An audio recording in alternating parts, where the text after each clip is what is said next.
ladies and gentlemen, it's that time. Sit Down Zumock collides with Inappropriate Earl for a swap cast. The one you don't want to miss. A very special episode of Inappropriate Earl with Earl Skakel. Yeah, it's great to be here, man. It's just about Brody again. We're doing a Brody tribute show. Steve Simone's having technology issues. So hopefully he'll be popping in. Apparently he has dial-up connection and a AOL account or something. I don't know. DSL. I'm pretty sure he's trying to log on with a typewriter. I mean, in all the fair disclosure, I have AOL account too, so I can't really hate on him for that. You're not hating on Simone. How could you hate on Steve Simone? He's a great guy. Oh, he's literally the nicest guy in all of comedy. Yeah, I mean, we both moved down here to Florida right around the same time, and he came down here and he has a girl now. She's cute and she's successful and he's happy. He's like, can't believe how happy I am now. I'm assuming she's above 18, but like, a lot of our comedy comrades don't subscribe to that theory. We're off to a bad Brody tribute. I think Brody's glad he's dead. He missed out on the Me Too movement. I don't think Brody would have been Me Too'd. No, I'm just saying he would missed out on his commentary.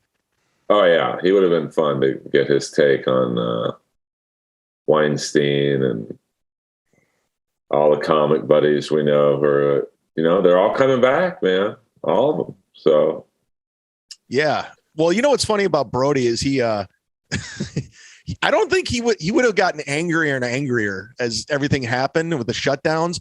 Although he would have thrived during COVID, the shutdowns with this Periscope. Yes, he would have. But Brody thrived on stage time. He would have lost his mind. He probably would have killed himself. I don't mean that in a funny way. All comics, I think, get their mental stability on stage. If that makes any sense. And so he not being able to get on stage, he would have gone mad. Yeah, I could see that too. He has an outlet. Tyler, you're familiar with Brody, right? Yeah, well, it's funny, and it's also great just to kind of just be a fly on the wall for this, because I am just a fan. I've never had the pleasure of meeting him, and legit just a fan. Like it was insane to hear the news, when you found out that he did what he did. I think I texted you, Chad, whenever I found out, because I was just like, what? Like, is this for real? Because Brody is someone who, like, you gotta just know him or know of him to hear anything about him. If he's gonna play somewhere, if whatever it is. But for some reason, that was like on like Yahoo News or some shit, right? And so like that's where it was so weird that I saw like on Yahoo the news about him, and that's why I texted you, almost like, is this for real? Yeah. So that's what sucked, because like he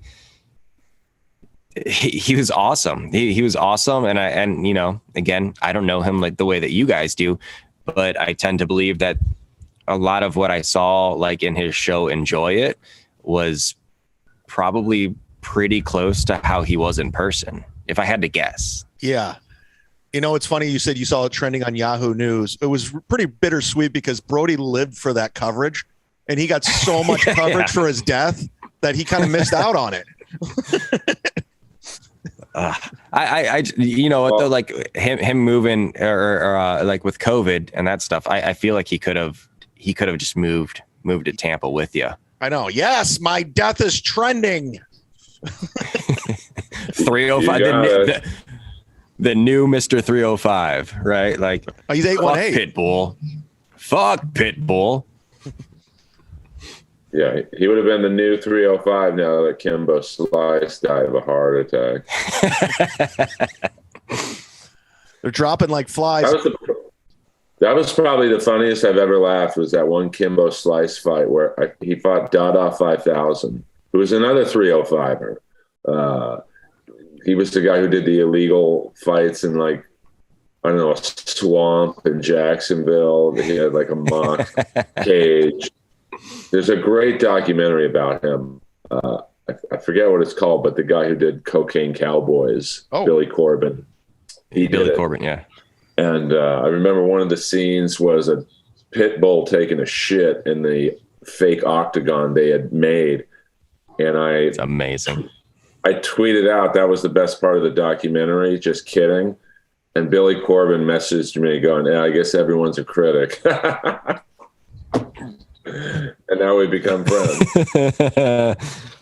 That's awesome. I lived in Miami for a couple of years, and I always loved the docs, but I don't remember the radio station down there. It's a popular radio station, and Billy Corbin would always just be a guest, and I couldn't stand him, like just being a guest, but like the more I just kind of like learned about him and obviously I loved the documentaries, everything. I was just like, okay, no, he's got all the right in the world to be I don't want to say like full of himself or cocky, but he kind of is.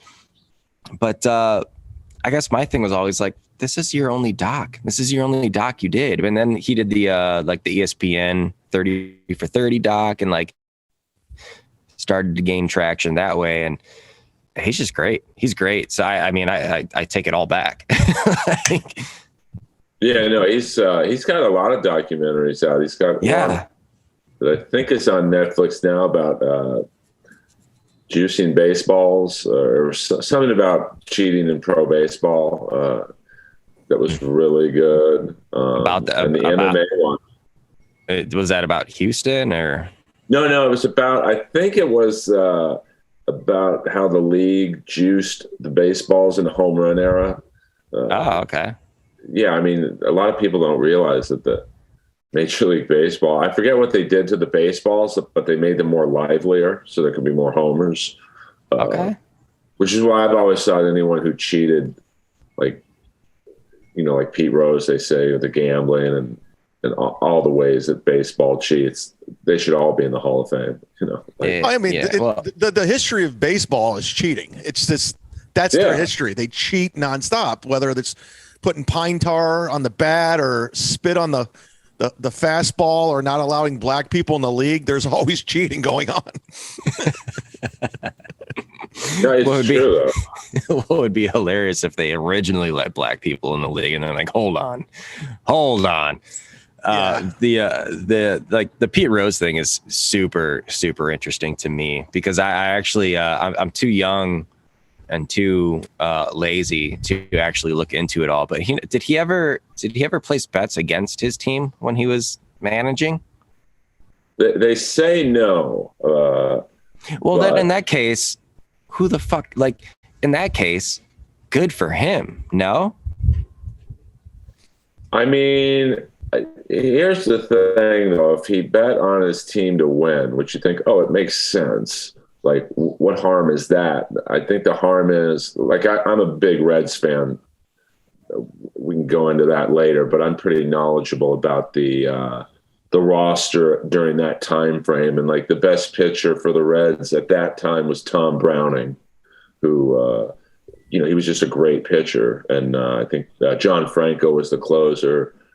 And I think there was definitely a few games where he left both of those guys in for too long because he wanted to win that game, and it probably ended up making them lose because, there's a weird technical, he bet on the Reds to win, but he left Browning in an extra inning, and he got shelled in that inning, so they lost the game. So his gambling, you could say, and I'm a Rose guy, you could say it affected the outcome. Yeah, that's interesting. I'm sure that's a whole pod in itself. Yes, probably out there. Baseball, but I do think he should be in the Hall. Like you got, not Gaylord Perry. He cheated in every one of his wins with spitballs, and Ty Cobb was a racist, like, and he's in the Hall of Fame. Yeah. There's so many scummy people in the Hall of Fame that I don't see why Roger Clemens, Barry Bonds, you think they got caught. There were many more who didn't. Well, Clemens went under oath and then went to Capitol Hill. It was embarrassing. It was just like, come on, dude. Well, they weren't good witnesses. I remember like McGuire was like, I'm not going to talk about that. It was like, well, that's why you're here. Like, what do you, like a comic going on stage going, I'm not going to do any jokes tonight. It's like, what?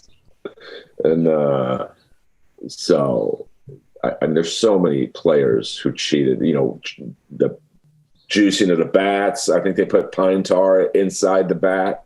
So it's like a fucking stick of dynamite. Albert Bell corking the bat. Yeah, corking the bat. Don Sutton, very famous pitcher in the 70s and 80s, would take a razor blade to the baseballs in his glove, Vaseline on the pit ball to make it drop, I guess. Yeah, this is where it sucks, because this is where it's like I wish that we could have Brody's take on some of this stuff, being a pitcher, Did Brody cheat, or was he on the up and up? Well, if he didn't, I'm assuming if he cheated, he would have gotten into the majors. There you go. So, by the way, that documentary is called Screwball, and it's about the doping scandal in baseball. So, oh yeah, Florentine was telling me about that. Yeah. It's really good. So, Earl, when was the first time you met Brody? I mean, boy, I don't know if I remember the very first time, but I remember I used to do a room Sunday nights called the Knitting Factory. Oh yeah, I've done that. Big music. Yeah, I think there was one in New York, but in LA it was a big music club, like 3 or 4 rooms, and they had comedy on Sunday nights. Yeah, like Owen would go up, Nick Swartzen, your boy Ramsey Moore. Ramsey Moore, I think, ran the room. Ramsey Moore, funny comic, died of a heart attack, but he was 500 pounds, so it's not really a surprise. That's why I don't get like Ralphie May. It's 594. It's like, you can't be shocked that he died of a heart attack. But Brody would come, and this was a very intimidating room because it was the smaller of the 3 or 4 rooms, and so you knew if someone famous was in the room that you were looking at them. It was Swartzen, Anthony Clark when he was big, Ian Bagg, who's a great. He's a Canadian comic, but he's LA based. I followed him and bombed in that room. A lot of people have, like, because he does the crowd work like better than anyone. So he doesn't really give you a lot. I mean, he sets you up for big laughs just because the room's hot, but he also, with the crowd work, it sucks a lot of energy out of the room because they're tired from, the questions and the participation angle. So he's almost impossible to follow. I don't think it's that you bombed. I see it at the Comedy Store a lot with a guy, Rick Ingram, who's very similar. But Brody would come in and close out the show on Sunday nights, and it was like this bizarre.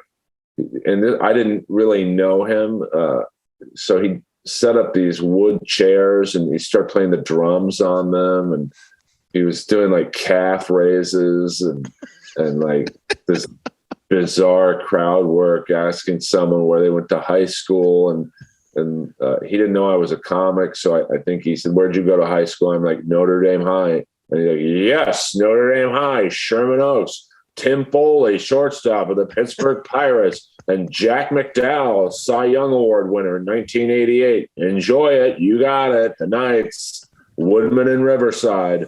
But it was like this. How does this guy do this impromptu? Like, who knows where Notre Dame High? Who knows the fucking intersection of Notre Dame High? So he was iconic, and it just popped into my head. I believe it's the first time I met him was when he was hosting Potluck at the Comedy Store, and I think I told this story a few times. But he had been a terrible host. Well, this will tell you how good of a host he was or wasn't. This kid was on stage and he's bombing pretty badly. Now back in the OR potluck days, early 2000s, it was dreadful. It's just it's not the Comedy Store today where, all these big comics are there. It was like the worst of the worst. And this kid gets off stage and he knew he had just bombed. And Brody was like, "Where are you from, kid?" And the guy really meekly was like, "La Jolla." And Brody was like, "Well, that drive just got a lot longer." And the kid ran out crying, and I never saw the kid ever again. And I thought, wow, what a dick. And then, obviously I got to know him, and now I tell that story, and it's funny to me because, and I know it's a long story, the second guy goes up, he starts kind of bombing, and Brody's picking up on this chick that's sitting next to him, but he didn't realize the mic was right. You heard everything because he's like, "Hey, I play baseball. Do you like baseball?" And the guy on stage was like, "Brody, shut the fuck up." And Brody was like, "You can't talk to me like that. You have to be professional." And the guy, John Little is his name, he's like, "I'll be professional when you shut the fuck up." And he just walked off. He did the Bo Jackson, just ran through the tunnel, and I don't think I've seen John's best. So those stories are funny to me now, but looking back, I was like, shut the fuck up, bro. Who cares about this girl, whether she likes baseball or not? This room's tough enough. But now it's pretty funny. There's a video online. You can go look on my YouTube page, Sit Down Zumock. I don't know. You ever seen this? I'm probably in it. Yeah, you might be in it. So you would show up to the Comedy Store. Brody would be like stretching in the parking lot. And I just show up and I just start laughing. You can't hear the audio, but you can watch online. I'm just standing there. I'm just rolling. And he's saying I distracted him. Like I distracted his stretching. Is preparing for the show. He's like, and you don't know if he's kidding or not. Like he'll keep going with it. He's like yelling at me. That was the best thing about Brody. You didn't know if it was an act or not. But he was always filming, constantly filming himself. But yeah, watch this video because it's hilarious because I'm just like laughing the whole time because it's just, this is ridiculous. Like he's and I'm just standing there watching him stretch and laugh. It's ridiculous. Man. Just the fact that 3 years later, people are still doing tributes and shows like this. And like, I'm sure there'll be a lot of posts today on the gram. Not many people, once they die, maybe 2 weeks later, people forget. Or once they quit booking the Hollywood Improv, they don't say happy birthday. Yeah, like my friend Paige, who, by the way, never booked me, but I still was friends with her. I just think it's funny. I would say she booked me a lot less than all the other Hollywood bookers. I'll just say that. But then again, that was like in the heat of palming. It was hardcore 2019. It was hard to get spots in Hollywood Improv then. What's hard because it's a levity club. So if you're not a levity client, it's next to impossible to get a spot there, which I get, But so did Paige quit? I don't know. I don't even know who the new booker is, to be honest with you. So they've always kind of, it used to be a girl named Erin, then it was Rita, then it was Paige, then it went back to Erin, who started booking me. So I was psyched, and then she is still with the company, and then Paige took over the booking. So I think they're a little more, not unorganized, but like the store, who the booker is. It's Adam, it's Emily, it's Tommy, it's whoever. There's no guesswork. With the Improv, it's who's booking it this week. Yeah. I remember when Eric Abrams was booking it because I was getting spots.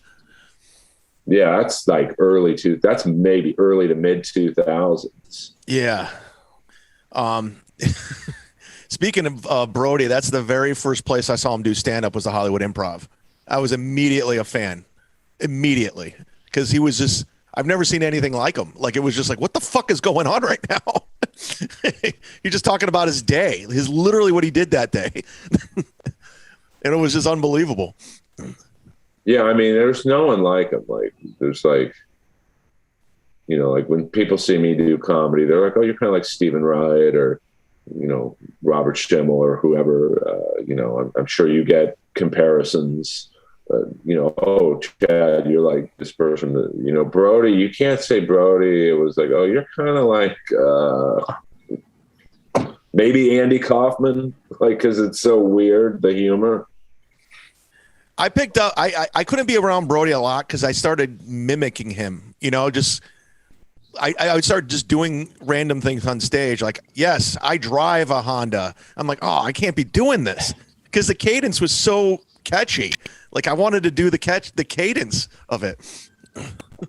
Yeah. I mean, I think everyone, like if you hung out with Brody long enough in the hallway or wherever you did a podcast with him, you know, I caught myself a few times saying, you got it, buddy, on stage. I'm like, same thing. I was like, oh, I can't do that. That's like Brody's, like, but it was so in your head, you know, you just had to like not do it because it's like stealing. Yeah. But, well, you know what you're saying, like we're still talking about him today. It's 3 years today that he died, by the way. That's why we're doing the show.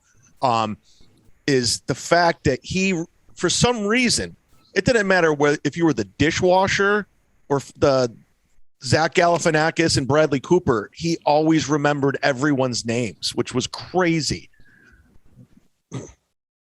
Yeah, I mean, he had this autistic memory. Like, you could mention any high school in California, and he would know the intersection. Like, you know, I think he asked me once, was Notre Dame High my first choice? I'm like, well, I wanted to go to Loyola, which was an all-dudes school at the time. I think it still is. And I don't know where the intersection is, but he, within 0.2 seconds, was like, yes, Florence and Figueroa, you know, the Monarchs, home of, and then he would name like all these famous alumni. Like, it was really bizarre. Did you go to his memorial show? Well, there's been so many. I don't know, like the main one where the Hangover was there, the cast of the Hangover. I did actually, and it was a packed, sold-out main room, and it was very well done. They just had a loop of Brody's greatest hits going on, and you know, I hate to give Jeff Ross credit, but he broke the room. He broke it open. Yeah, he did. He probably had the line of the night where Brody's three, I think grade school or high school friends were there, and they're telling these really sad stories and long stories. Yeah, and really sad and drawn out, but they weren't comics, so that it wasn't funny. It was just a sad story. And Jeff Ross got up there and was like, wow, with all those sad stories, now I know why Brody killed himself. Jesus Christ. You know, Brody's mom was there, and like it took his sister. Yes, yeah, and his sister's great. Last time I saw her, I was opening up for Dr. Ken, and she came, and I just started crying when I saw her, and she's like, "It's okay," you know, like, because she kind of looks like Brody, like facially, like. Not looks like him, but like you could definitely tell her brother sister. Stephanie. Yeah, no, she's awesome. So she came to the show where you were with Dr. Ken, and she just came to watch comedy? Yeah, we were, where was it? Some Indian casino in like, I don't know, San Diego or something. And I assumed we were driving. This just shows you the level of status Dr. Ken is at. I thought, I'll drive. It'll take us under 2 hours. He's like, no, I booked us a private jet, and we were literally on a private jet for 24 minutes. Like that, but that's just how ballers do it. Like a 24-minute private jet ride probably cost $10,000. But Jesus Christ! I love that Dr. Ken's fallback job is being a doctor in case comedy. I know. But he's so nice, and he loves Brody too. Like, you know. I'm assuming. Oh well, they worked with the Hangover. Hangover. Hangover 1 in it, 2 in it, cut out of 3, or I don't know. I forgot his whole. Cut out of funny people. Cut out of funny people. Yeah. So, but I mean, Brody was a special dude. But like, you go back to, we're talking about him 3 years later. You know, there was a comic, very popular Comedy Store door guy, but he was a Canadian comic named Matt Billen. This typical story, you know, becomes a great comic in Canada, comes to LA to make it, gets a job as a door guy at the store, which is hard to get nowadays because now you have to be a funny comic. Like they just don't hire anybody. And, you know, he passed away recently, and I'm not saying people have forgotten about him, but, you know, you could tell a week later, it's like everyone had moved on. Okay, Matt was a great guy. Who's going to die this week? Like, you know, so Brody 3 years later, it's pretty impressive that people are still moved and affected by his loss. Well, he was like when Norm died, and everyone was just like Googling stuff of Norm and YouTubing because he was always on talk shows. He was all over the place. Same with Brody. He was constantly filming himself. So if you want to tonight, you can go down a wormhole and just watch all Brody stuff all night long. It's out there. Oh, probably my favorite Brody clip online is the one where he is hosting the James Cameron roast at the Friars Club in Beverly Hills. And I got to see that. I never saw that one. I think you have to, I don't know if it's on YouTube anymore, but if you Google it, some video like Vimeo pops up of it, and it's so funny.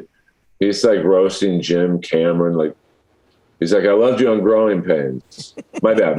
That's Kirk Cameron. And Jim Cameron's just looking at him going, I'm not on Growing Pains. Like, you could tell he didn't quite get it. And that's a good Brody joke, though. That's a Brody joke for real. And then he has so many. Tom Arnold was on the dais. He's like, Tom booked me on Soul Plane as a terrorist. You know, like it's just, and it's so funny. If you're in a bad mood or feeling down, find that video and you'll be instantly happy. Starts talking about lawn bowling and Rancho Mirage and like doing stuff only Brody could do to get a laugh. Right. No, his references were always just insane. So Sam Tripoli got it. He won it. Sam was this like 2018, 17 maybe. Sam wanted to do this. He wanted to do a tour. He wanted to put it with comics that he liked. So it was me, Florentine, and Brody Stevens. And we did Texas, like a bunch of cities in Texas. And we rented one car and we just stayed in Airbnbs. And we hung out all day, all night. And it was the most fun I ever had in comedy, just hanging out. And my favorite part is to watch Jim Florentine and Brody bond. Like we'd be at the coffee place and they'd just be talking about, because Brody was like really hardcore conservative. And he when he was talking politics, he would get really serious about it. Yeah, no, he was. You wouldn't think he was conservative or political at all, but he would was. Listen to Alex Jones nonstop. Like I remember I had a room right next to his, and Alex Jones was on the whole time. He listened in the car. He loved Alex Jones. Yeah, I mean, Brody was a strange dude. That's surprising. That's surprising. I would never guess that. Yeah. He had all these like weird little things, and but if you really wanted to, you can get him to a serious conversation. You just had to get there. Yeah, he was hard to have a serious conversation with, though, because he was always on. You didn't know, you couldn't really talk about. You'd mention anything like, "Hey, let's go to Jerry's Deli. I saw, Tarantino there last week. We had a good conversation. I told him I laughed 142 times Django Unchained," and like, because that's the amount of time they said the N-word. Like, he was always doing not bits, but like he never was off. Yeah. What was the Chelsea Lately joke he would tell? He's like, "I've met Chelsea Handler 12 times. She's met me once."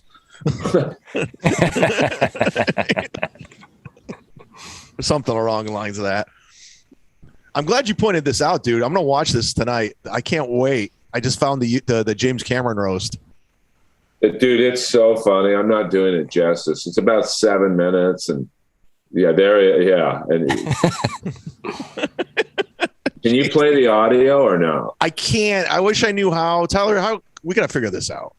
I'll plug it in post, but yeah, if you could put like a clip, a snippet, that'd be some great. of it. Yeah, I'll definitely do that. Fucking Ed McMahon's there too. Told like a really funny ridiculous. Joke. And he's like, Ed just gave that 2 stars of David. Yes. It's great to be. We have Ed McMahon here, James Cameron. Give these guys a nice hand.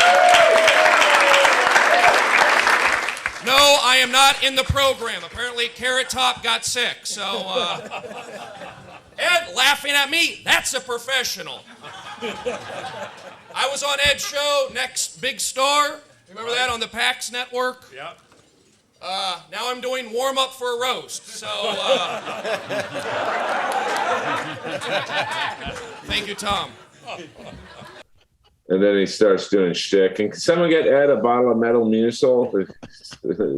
Just like, James Cameron looks miserable.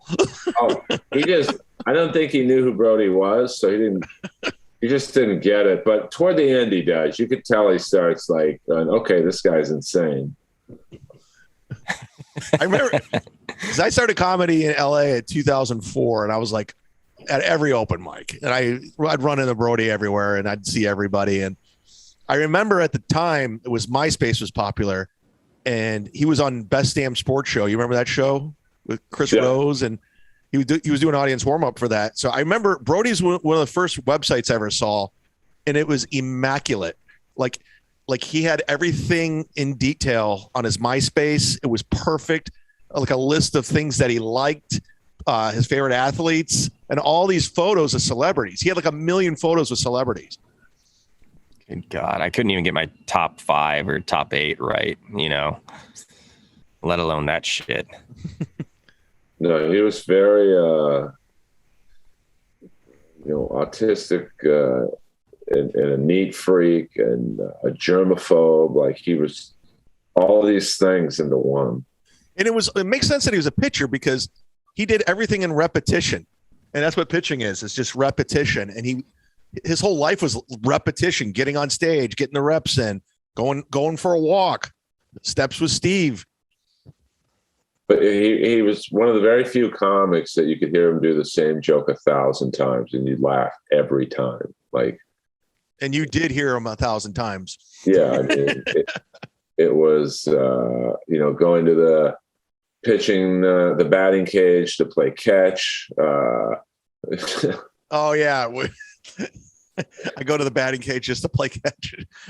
He was a model in Pakistan, and he was going to do a weekend at Club Jihad, just like stupid joke.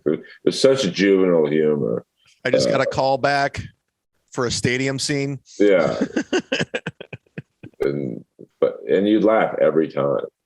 And he would do an hour in the main room, which, I've recently gotten the honor to do. They call it the Brody Spot. You're going on last and you just do basically you're there till everyone pays their drinks. So it can be a tough spot because the crowds, they've checked out at that point. And there's very few people who can do it, like Brody. And that's the spot Kinnison did for a very long time before he became famous. Don Barris does it. So I've gotten a newfound respect recently when you're asked to do 45 minutes to an hour in somewhat of a dead room. And it's got nothing to do with the comics you went on before you. It's fucking, they've seen 4 hours of stand up. Like when they're drunk, they're walking out. It's a lot of distractions. I remember walking in there with Eleanor, and I had just moved back to LA from Cleveland. And as soon as I walked in, he's like, Eleanor Kerrigan, Chad Zumock, aren't you supposed to be in Cleveland? Like that was his thing from the stage. Yeah, the crowd, you're looking at the crowd going, who the fuck is Chad Zumock? And it could be no, me. It's true. could be Earl Skakel, or Tyler, like whoever walked in the room is going to get that treatment. Yeah. And of course, the crowd is like not knowing who we are, but they laugh anyway because Brody, Earl Skakel, Notre Dame High, then went to SMC for 2 years, took criminal law with Steve Sindel, my acting coach. And the crowd's like, who the fuck is this guy? And who cares where he went to junior college to? Got a podcast, Inappropriate Earl. He's got a lot of wrestlers on, Hulk Hogan, brother. And like, but people still laugh because like you didn't have to know what Brody was talking about is the point of that. Like he could be talking about you or me, he could be talking about Tyler, he could be talking about Eleanor dating Uncle Ronnie, who nobody knew except for the comics, and people would laugh because who's Uncle Ronnie? Well, I think I've talked about this on podcasts. One of the reasons I moved back to LA was because of Brody. I came out to visit. I was going bi-coastal. I don't know what the fuck I was doing because I was still running a room at the Hollywood Improv once a month. I had a show, and I was running with my friend Christina Walkinshaw. And Brody, I ran into him one day, and he goes, "What are you doing?" I go, "Nothing." He goes, "I'm going to a show. You want to come with me?" And I go, "Yeah." It was at that Madame Tomei. You remember that place on Hollywood Boulevard? It was like a bunch of mannequins and shit. At the Wax Museum. Yeah, the Wax Museum. So I went there with him, and afterwards we went and got food. He picked up the tab, by the way, and I know he didn't have a lot of money towards the end. That was nice. And we were talking about doing a tour because he couldn't get booked on the road for some reason. Like I know David Spade took him out a few times, but he wanted to get into these comedy clubs. So we came up with a deal. I was doing the road hardcore. I was like, bro, you got a million credits. You should be working all these clubs. I was like, I'll get you in the club and we'll find cities where there's baseball games and you get me on the field for Major League Baseball because he had all that access. So he's like, that's a great idea. And then we were going to run a room in Burbank together when I moved out there because I planned on moving out there in January. And then in February 22nd, 3 years ago, he killed himself and kind of fucked up all the plans. We already had Chicago Zanies booked. I was going to go on the field at Wrigley, and it never happened.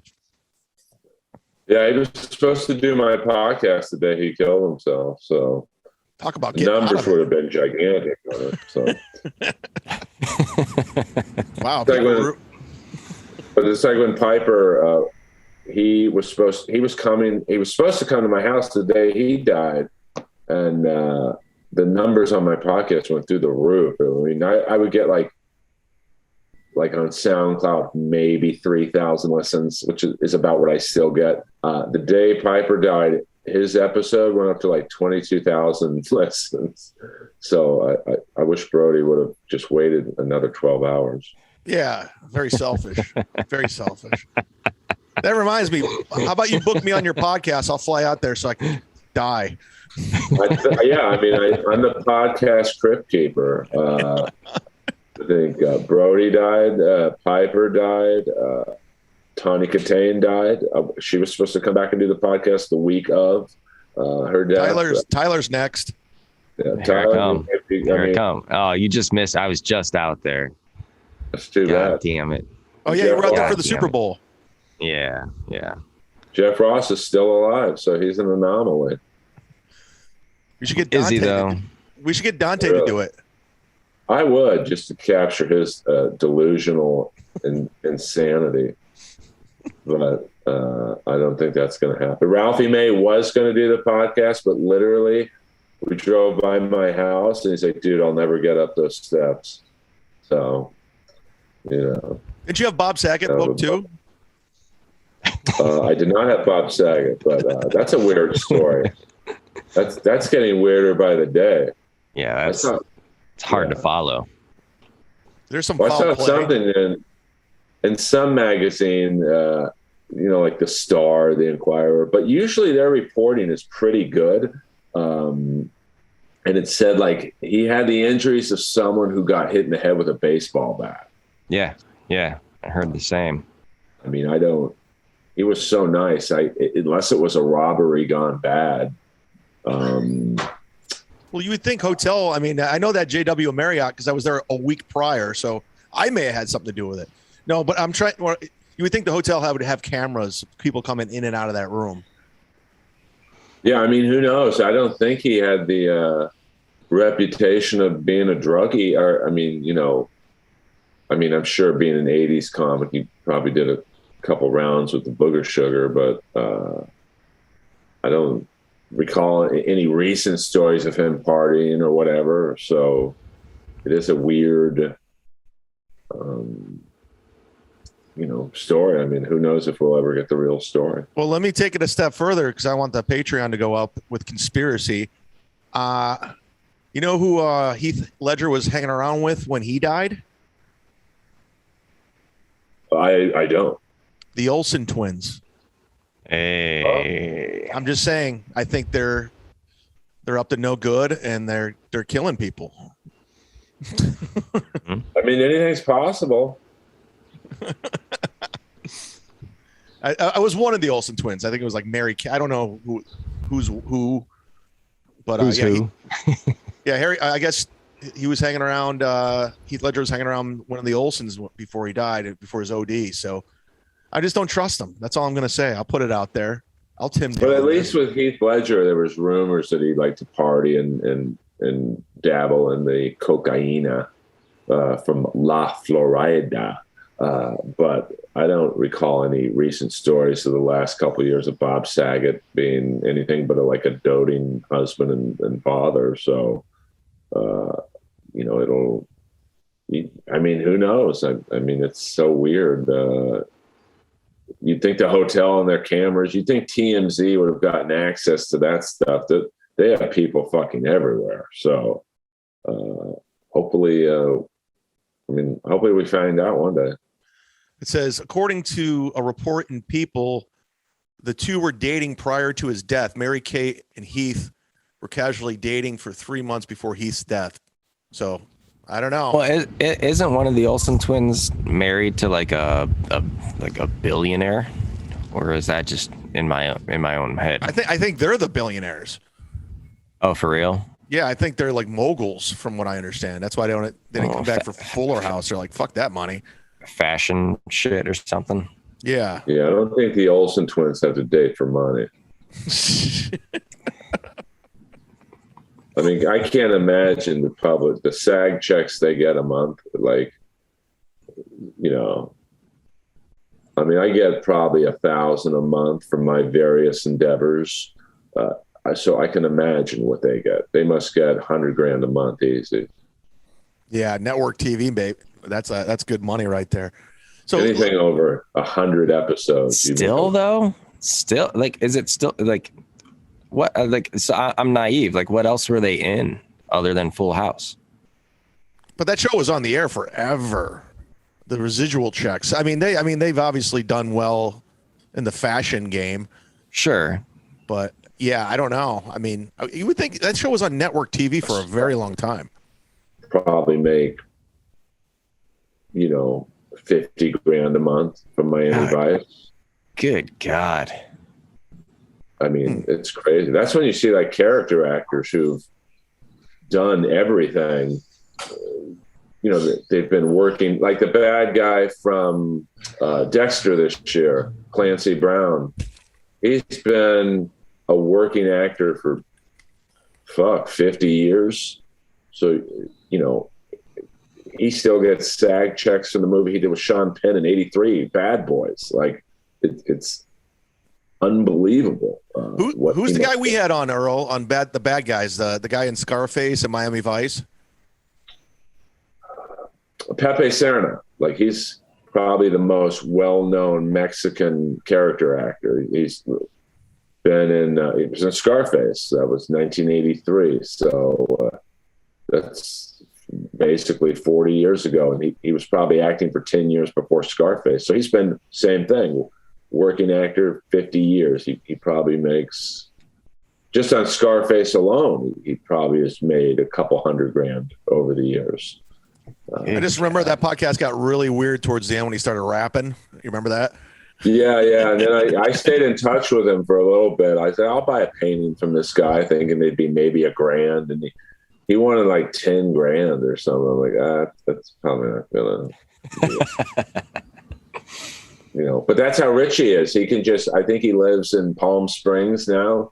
And Palm Springs, you got it. Got a Dateline exit, Palm Drive, but that's how much money you can make as a character actor. You can just retire to Palm Springs and quit the business. And driving out to Palm Springs to see my mother. We're going to Petco. Yeah, that's a line he had in the roast. I forget the exact line, but he's like, lawn bowling on Tuesday with my mom, Palm Desert. You take a Bobo Drive and make a late. He starts giving directions to the lawn bowling place. But like they were legitimate directions. He wasn't just making them up. You could tell. Do you guys know like how him and Zach Galifianakis linked up? Like for him to get that hangover break and all of that shit? I don't. I do. Oh, okay. Brody was hanging out around UCB at the time when UCB was a thing. And it was, obviously before Zach was a big movie star and all that. And it was a time when David Cross and all the alt scene, Patton Oswalt, my guy, Earl's guy, who's been on Earl's podcast. Go listen to it. Even though he tried to cancel me. So I don't get involved in feuds unless I'm directly linked. But he was hanging around there, and Zach just took a liking to him, like we all did, like just because he was just like he's never seen anything like it. This guy was just out of control. He was crazy, but he just thought it was funny, and they just became friendly. And next thing you know, he's throwing Brody in movies, and he liked him. And actually, he was at Brody's tribute. I remember he was very, very talkative and hanging. He seemed generally excited to be there. I remember at Brody's tribute looking over. I was sitting because my girl at the time worked. She wrote for Rob Riggle, and he was there, and he was crying. Like, I think Rob's a pretty tough dude, been a legit Marine. Like, he wasn't just paperwork guy. He was combat. And you look over and see him crying. It's like, Jesus, this is, that's how much Brody affected people. Like, he made grown men cry. And, it was, what was it, last year they did Brody Stevens Day.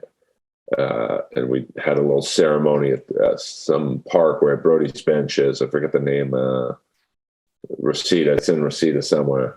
And, a lot of people, I think not the mayor, but someone pretty high up in LA spoke, and Dean Del Rey and Jeff Ross and, the usual suspects. Comics will do anything for stage time.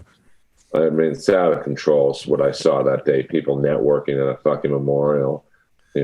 When I saw people getting photos at Brody's thing with Bradley Cooper and who's the other dude, I was like, come on, guys, have some fucking class here.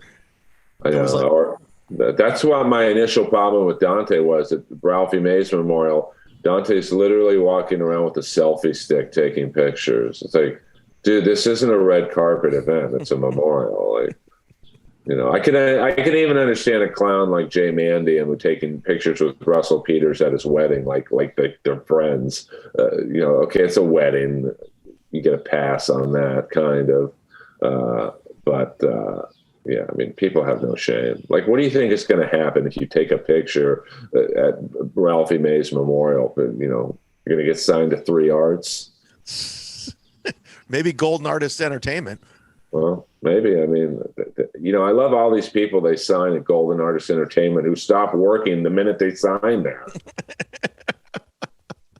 Like, he had some girl from Sons of Anarchy who, I think her name's Taryn Manning, like, she's constantly working. She was on Sons, she was on various other shows, and then she literally hasn't worked in 3 years.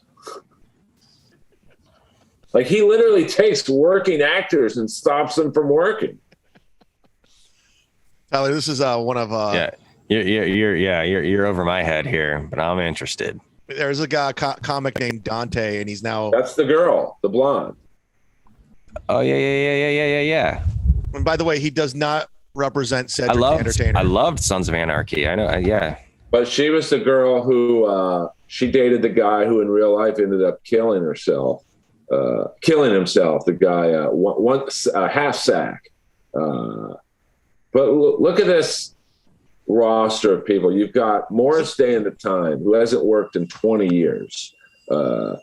the only thing Jimmy Walker's on is a health insurance commercial right now that he probably got before signing with him. Kato Kalin is only known for being friends with the double murderer. Marsha Warfield. Yeah, who probably hasn't worked in at least 10 years. Bobby Brown, who the last thing she did was my podcast. No, I'm serious. I mean, this is the worst roster I've ever seen in my life. Michael Winslow lives in Florida now. He lives in Orlando. Who's this company? What is this? Golden Artist Entertainment. There's nothing gold. And you got Jackie hold on, go up right there. You got Jackie the Joke Man, who hasn't worked since getting kicked off of Stern. What was that, 20 years ago? He did my podcast. So there you go. No, I like him, but I just, you got Keith Coogan, who the last thing he did was a podcast with me and William Zabka. Like, I don't know who this broad on the bottom is, but, and where's that? You notice he doesn't put the Ari Shafir video up when he's offering black people free rides to Africa and asking them if they get their hair cut at Fantastic Sambo's. You notice that's not on the... I want to meet the team. Yeah, so who runs all of this? You're looking at him right there, buddy. There you go. Dante himself. Dante. Okay. How do you say his last name? You... Where does he come from? Where does Dante come from? What was that? He comes from Mars. Mars. Okay. This shows you what a bullshitter he is. I was watching the documentary. It's pretty good on Amazon about Fat Tuesdays, which was the black show at the Comedy Store. Yeah. That gave a lot of black comics their first start of playing white clubs. And there's literally a 0.05 second scene of Dante sitting in the patio. He's telling people he was in the documentary now. Oh, yeah, it's his credit. Yeah. By the way, here's one thing you'll never see again. Tonight, Dante sold out. Yeah, but sold out where? Yeah, there. Oh, wait, there we go. Now, this shows you how dumb he is. He literally leaves up a poster of him and Ron Jeremy doing a tour together. Ron Jeremy's raped more people than Bill Cosby. Ron Jeremy literally got Me Too'd out of porn, and Dante still has his picture up on the website. Over 30 years in comedy. He was a cast member in the last season of Last Comic Standing. 2-time winner, audience favorite, Capital One auto. Okay, now it starts getting sketchy. Yeah. It's like, and he misspells Milton Berle. Here's one of the greatest comics of all time. My personal favorite, because he was in 2 videos of my band Rat. You'd think he would spell arguably a top 5 comic of all time's name right. Oh wait, there we go. There you go. There it is. Yeah. Literally. Look at that. Oh, leaves it up there. The following contest has been identified by YouTube. Oh, but he still leaves it up. That's insane. Yeah, especially when he was all about Black Lives Matter and all that, right? Oh yeah, and then 2 weeks ago he posted he saved some baby, and of course there's no documentation of anything. He's out of control. At least take the title down. I mean, especially in this climate. I mean, Dante, that's a bad move.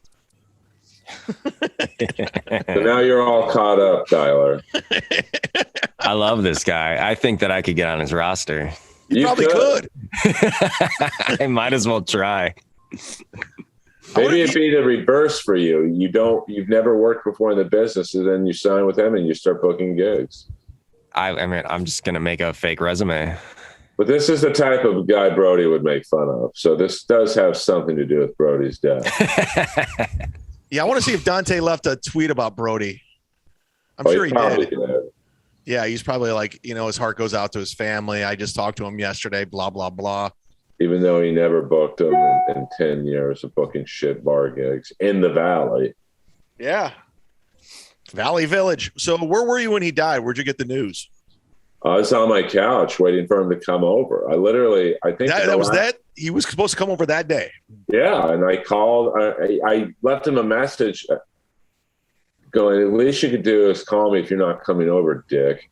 So that was the last text you sent him. Yeah. So I'm sure his sister got that. I was like, okay. Yeah, I mean, a lot of people don't know this, but you're one of the few people to clean out his apartment when he died. No, I did not. That was, I believe, Stephen Randolph and someone else. I cleaned out Jeff Scott, the piano player. Okay. From the Comedy Store, who died of HIV. That was a tough one. It was, I don't want to jump deaths here, but Jeff was like a gay Brody. Like he was a cool dude, but it was a tough one because he had like a 700-pound piano in his apartment, and I'm probably the only comic who could help lift it. So, like a baby grand. It was a very old wood. It was a wood, I believe, wood-based piano, but just incredibly heavy. Yeah, I guess you could say it was a baby grand. He was a world-class piano player. Yeah. So, I mean, he brought up every comic in the world at the Comedy Store, from Kennison to Pryor to me and everything in between. So he died, and it was really, Rogan's in Texas, so he can't help us. Like, that's how much Jeff meant he was very Brody-like in that regard. Like, Joe Rogan, if he was in town, would have come over and helped. Like, for sure. Jeff brought him up hundreds of times. Yeah.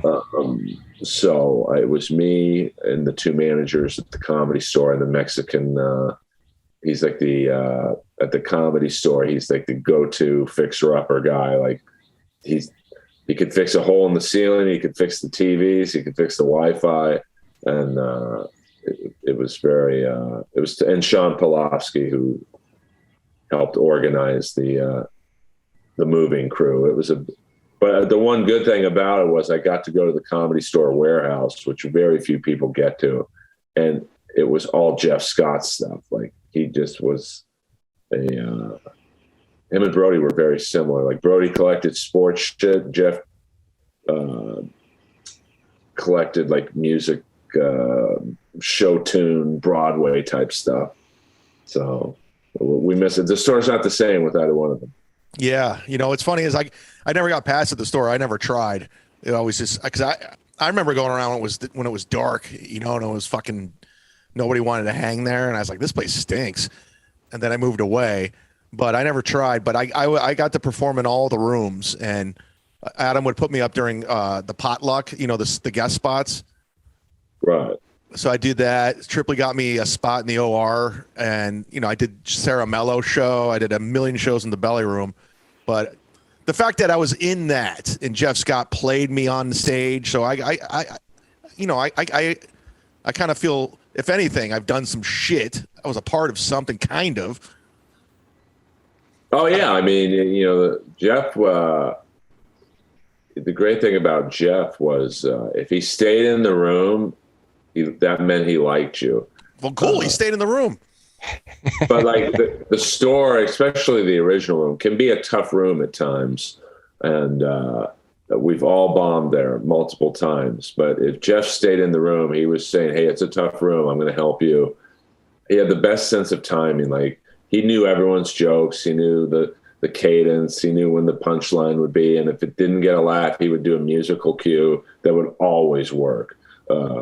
Like with me, he would always do a Village People song to get the room going if I was bombing. And so he was very Brody. He was like really a gay Brody. Like, he had that wacky sense of humor that you'd think in theory you shouldn't get if you were the audience. Like, he would always play the Village People song Milkshake, which is such an obscure song. Even if you love the Village People, very few people can name that song, because it's the movie they did. It's the song they did in the movie with Bruce Jenner. Can't Stop the Music. I didn't even know that. They did a movie in 1980. It was like their last gasp. But it was like Kiss meets Phantom of the Park, but it was their version of that, and it was the Village People's Hail Mary. Yeah, and it bombed horribly. Like every actor in that movie basically never worked again, except for Valerie Perrine, who was Miss Tessbacher in the Superman movies. I used to see her around my neighborhood. I'm like, oh my God, you were in the Village People movie. And she would just look at me and go, dude, I don't want to talk about that. Yeah, don't. Why are you bringing that shit up? Yeah, it is the the one thing that bums me out when I was just out there in LA what was it, 2 weeks ago or whatever, that I didn't make my way out to the Comedy Store for a night. And that's like, because I don't know when, if ever, I'll go back out to LA. And that, like, and just like the little bit of history I know about the Comedy Store, that's the one place that I would want to go in LA. And so that's my biggest like regret, was not finding like just a pocket of time just to go. I mean, it is a very magical place. I know it's like super different now with all the changes with Mitzi, and all that, but still, like, just to at least see it, even if I just walked by it. Yeah, I didn't even do that, so that's a bummer. Yeah, I mean, there's not a place like it on earth. Like, it's just it's the history of the building. Before it was the store, it was the place called Ciro's, owned by the mob, and like so many legendary things. Like it was the first show Sammy Davis did after he lost his eye there. Sinatra would play there. Mm-hmm. So it's not many comedy clubs can say they have that kind of a history. I think it's where Joe DiMaggio met Marilyn Monroe, or he took her there on the first date, something along those lines. Earl, Tyler, this is what you missed out on. You could have saw this. Yeah. There I am in my Rowdy Roddy Piper t-shirt that I paid. By the way, you're pointing towards Paul Provenza. I messaged him the other day. I did a deep dive on Miami Vice because I realized I never really watched seasons 4 and 5. Like, for some reason, I just stopped after 3 because it was like it's getting a little jumping the shark territory. And Paul Provenza was in an episode, and he was like a drug dealer. And it was just funny. I messaged him, and I could tell I embarrassed him. He's like, "That was my first acting gig," and he was good in it. So, of course, there's Rob Schneider's name. That's funny that my name got right there. I'm so stupid that for a split second I was like, everyone has very similar handwriting. Well, there's a funny thing is my fucking fat head is blocking Marilyn Reichkub's name, and I gave her a ride home once because she was a little tipsy, and I never met her before. And so my friend Dave Taylor was like, "Hey, can you give Marilyn a ride home?" And she looked at me like, "Who the fuck is this guy?" And Dave's like, "He's the only guy up here who's not going to try and rape you." So I give her a ride home, and it's really awkward for, she lived in Encino. And so for about the first 15 minutes, it's complete silence in the car. And I thought I'll do an icebreaker with her. I'm like, "Hey, I'm a big fan of 24. I named my dog Chloe after your character." And I could tell that kind of, like, she was like, "Oh my God, that's so sweet. How is Chloe doing?" I'm like, "She died 2 weeks ago." So, it's, I only had her for 4 months. R.I.P. Chloe. But, Chad, do you think the Cellar in New York is a similar vibe? I've never been. You never been to the Cellar? Well, I can't go and hang out. If I'm not, they wouldn't put me up, I don't think. So I'm not the type to go and hang out. Yeah, it's not similar. It's definitely different. I mean, it seems like the inmates are running the asylum at the store. I mean, it's in, there's all craziness going on. And Cellar's very corporate, very structured. I guess the store got pretty corporate and structured towards the end there, but it's smaller. And there's not a lot of like places to hang either. At the store, you can go in the back room, go in the green room, hallway, parking lot, patio. But at the Cellar, you just got like tables, and they're like, they don't want you just sitting there unless you're buying something. So it's not a cool hang. Why wouldn't they put you up? Earl? Oh, I mean, I'm an LA guy, so I'm not really known in New York. So, and But I mean, you're most certainly known. Like, I mean, I'm not known enough to go, oh, Earl's here, put him up. You know, you gotta, just like a lot of New York comics come to the Comedy Store and it's like, hey man, this is the #1 club in the country. We realize you're a big deal in New York, but this ain't New York. So that's fascinating to me. Yeah. Just give you an idea. I went there once, and Mike Vecchione, who's a great comic out of New York, was sitting on the stairs of the Belly Room. He's about to perform in front of like 4 people because he's like, I can't get any spots, and he's great. I mean, he's passed at every club in New York, so it's just a different coast, different vibe. You know, it's who you know, I guess. Yeah, I mean, I would love to be a regular there, but you know, I'm not in New York enough to care. Like, but you know, I think it's pretty cool. There's a few, like Jeselnik has passed at both. I mean, obviously he's going to be passed at both, but you know, it'd be pretty neat to say you're past the top 2 clubs in the country, as well as the Stand, which is I've done there, and I love the Stand. Stand's great. Shout out Patrick Milligan. Hey guys, we're up against it. I got my property manager coming over to fix the water, and she's supposed to be here, so I got to get this all out, and I'll get this over to you, Earl, so you can post it too.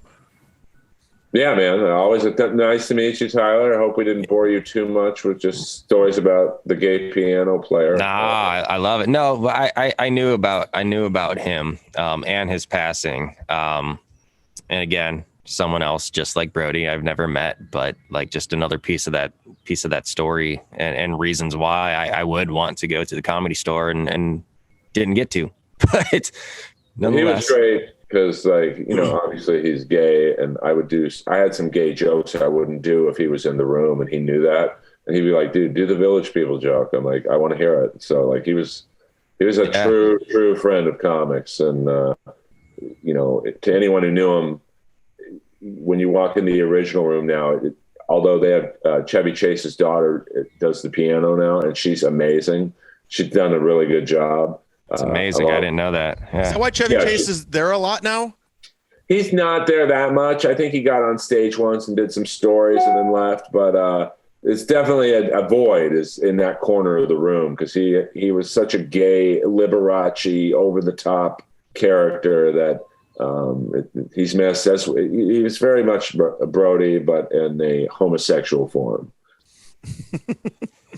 Well, shout out to the late great Brody Stevens, February 22nd, 2022. I'm curious to see who's going to die in this show next out of the Who knows? I mean, who knows, dude? I mean, we're around so much death, doesn't even affect me anymore. Like, literally when Matt died, the kid from Calgary, you know, I was sad for about 5 minutes. And then I said to Chandler, hey, what kind of burrito do you want? Like, it's just so like, no, I feel sad that I'm so, you know, I think Adam was the one who, the old booker from the store messaged me about Matt. And I was like, I didn't cry, but I welled up for a minute. And then I literally focused, okay, what am I eating? Like, just, you know, I mean, before we go, Chad, how many comics would you say that you have known who have died? Ralphie, I didn't know him well, but I met him. Brody, let me think. I'm trying to think that I know. But probably, I mean, ballpark it. I mean, I would say for me, I've probably known 20. You knew him. In the 22 years I've been doing it, I would say I lose at least one friend a year. Yeah, I'd say not necessarily, maybe 10. Right. If you want to include Ramsey Moore, I didn't know him well.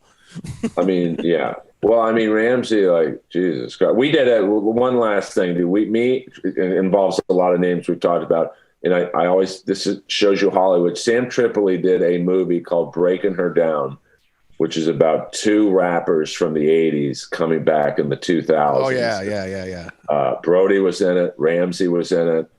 I played Sensei Byrne. Now you think, why was your name Sensei Byrne? Because Steve Byrne backed out at the last second, and they literally didn't change my name. Like, you think they would have called it Sensei Earl, and no, I was Sensei Byrne, and It's one of the great, should have been a movie or whatever, but just like 2 weeks before Tripoli released it, Jamie Kennedy put out Malibu's Most Wanted, which is basically the same story. Welcome to Hollywood. There it is. Inappropriate Earl on SoundCloud, iTunes, wherever you get your podcast. Follow Earl on Twitter, Instagram, social media. He's all over the place. He's a podcast favorite. Everyone loves Earl. And Tyler, your website, if you guys need some video work done, freelance We'll be right shit. down there. Yeah, we're going to have graphics up here, Earl. So, Shit, really? it's going to look good. It's going to look good. But thanks so much for listening, guys. Leave a 5-star review on all our podcasts. That's a wrap. Rest in peace, Brody.